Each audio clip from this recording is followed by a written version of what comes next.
Sarap talaga. I cannot wait to eat mga kakabsat.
Masarap na siya. Hindi siya gaano matamis.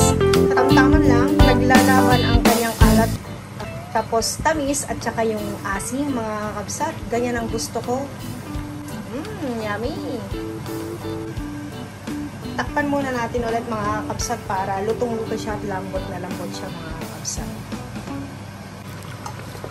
Ganito yung gusto kong ma-achieve mga kakabsat. Yung medyo malapot yung sabaw at saka yung nagda-dry na siya. Mas masarap kasi yung medyo dry na adobo mga kakabsat. Ito palang niluto ko ay yung front leg ng baboy mga kakabsat. Mas malaman kasi siya kaysa doon sa back leg.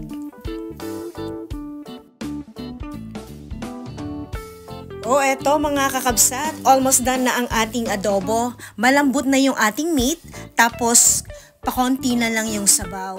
Ganito yung gusto kong ma-achieve pag nagluluto ako ng adobo. Yung medyo nagmamantika na yung sabaw niya. Ang sarap mga kakabsat. Natatakam na talaga ako.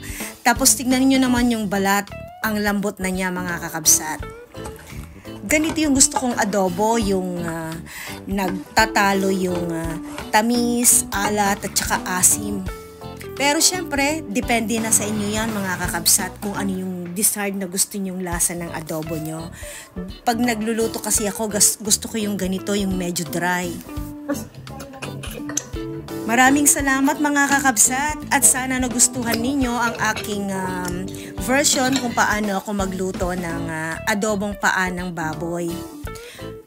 Sana wag kayong magsasawang manood sa aming pang mga susunod na video mga kakabsat. Maraming salamat sa panonood ninyo at kung hindi pa kayo nakakapag-subscribe, please subscribe at i-appreciate ko rin kung magko-comment kayo. And thank you very much sa inyong continuous support sa aming YouTube channel mga kakabsat. Maraming salamat ulit and see you again in our next video. Bye and God bless! The best. Nagkamutan ni Jepoy mga kakabsat. Feel na.